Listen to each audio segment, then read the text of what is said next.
I made a mistake 3 years ago. It has to do with HBAR. I want to talk about it in this video because I have been yapping a lot about the fact that cryptocurrency over a long enough time horizon, it's going to go up. I've been making my thesis on HBAR, and if you've been on this channel, you know HBAR's been one of my best performers. It's been a cryptocurrency that we bought at the bear market lows, and it's been doing incredibly well. And so why in the world am I talking about the fact that I might have made a mistake? I mean, question mark, right? It doesn't make any sense. Well, the fact is that when it comes to crypto, the overarching narrative that a lot of people have is this whole get rich quick mentality. And I am a person of, let's just say, logic. I follow the rules. I want to go ahead and do what I think makes sense for me. And for a while there, I was making decent money off altcoins, and I was over leveraging the amount of money that I had on these lower market cap altcoins. And something that I actually found that is absolutely staggering. I mean, it surprised and shocked me, honestly.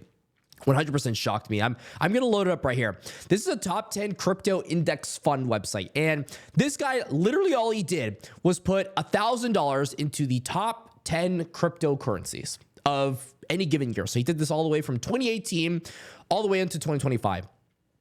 And the thing that happened, literally the thing that happened, this is the most insane thing. He made a bunch of money off Bitcoin, but he did not make much money off of quite literally anything else other than XRP and Ethereum. And the way I see it, this is the same exact situation. These cryptocurrencies like Bitcoin, Ethereum, HBAR, XRP are actually doing pretty damn well. I mean, XRP is at $2. That's insane. XRP has made it this bull market, and even HBAR at the price it's at right now is still severely overperforming. I mean, look at AVAX, for example. You guys know about my AVAX position, but like, let's be honest for a second. The all-time high was $134. It's at $20. It is down 86% from its all-time highs. 86%. HBAR is down, 71%, still down quite a bit. But I mean, that wick, can we even consider $57 a real all-time high?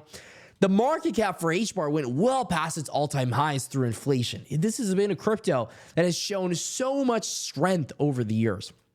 And so what I took from all of this was that had I just dollar cost averaged instead of doing all this BS and all these different altcoins and just like, I mean, you don't understand. I invested into over 50 different rounds, 20 angel rounds, who even knows how much stuff. But I was only doing it in small increments. I was putting $1,000, $10,000, $20,000 into these trades when I could have just dumped $500,000 into HBAR over the course of 3 years, and I would have practically made generational wealth. This was pretty much the top performing crypto for the most part with size. There's a difference, top performing by X's and top performing with size. By a dollar amount, this crypto did very well for me. But I would have been much better off if I had just dollar cost averaged into this stuff instead of trying to time anything, instead of going into all these different altcoins. And stuff like this is really sobering. I mean, honestly, looking at the fact that had you just gone ahead and invested into the top 10 cryptocurrencies over the course of 8 years, that's $8,000 total, you would have had $35,000. That's a pretty solid return. And against the S&P 500, these are top 10 cryptos, you would have had $13,000 only on the S&P 500. So clearly, this is just dollar cost averaging, this GCing every year. You would have made a very healthy profit.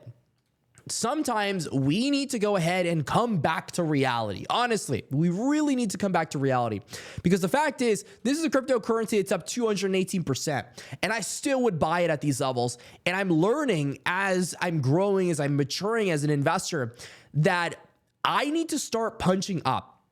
I need to punch up and not punch down. I have now allocated a significantly smaller amount of my portfolio into these higher risk altcoins. These higher risk altcoins, I'm talking about top 100 to like top 1,000 stuff that is off in the corner, right? Like it's like your McDonald's, it's your fast food. You're going there, but you're probably getting rugged in many ways when it comes to your health. HBAR has been that crypto that I know has done well and will likely continue to do well. And so I should be putting more of my portfolio into this kind of stuff. And that's what I'm starting to do. And don't get me wrong, I'm not some HBAR maxi. I'm not an HBAR maxi at all. I'm not a maxi for any cryptocurrency. I really could care less about a coin. At the end of the day, a coin is a coin. It does what it does. I'm here to make money. I'm here to go ahead and share the vision. And so I'm allocating a higher proportion of my portfolio into these things like HBAR XRP that have actually worked out for me. And I'm also allocating even more than of my portfolio, a vast majority of my portfolio, into stuff like Bitcoin. I think Bitcoin ETH are excellent trades right now. They are phenomenal trades. DCAing has got to be the best way to make money in crypto, because if you'd gone ahead and done the same thing on HBAR, you would be up a lot right now. Because realistically, the amount of time that HBAR spent at these all-time highs really wasn't a lot of time. You would have been dollar cost averaging at very low prices for a very long time. Like, you'd be up on your HBAR right now had you gone ahead and dollar cost averaged over the past couple of years. You would have done absolutely phenomenal. And even after these post-crash prices, you still would have been up 218% on this year alone.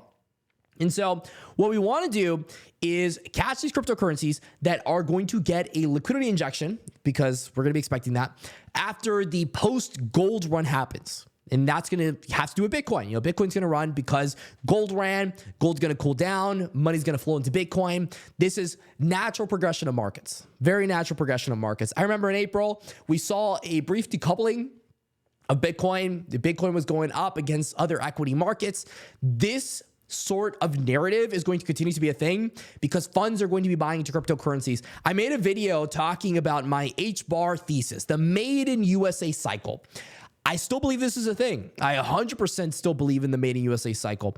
I believe that funds are going to be put into place that are going to raise money to buy cryptocurrencies because they're going to be using crypto more.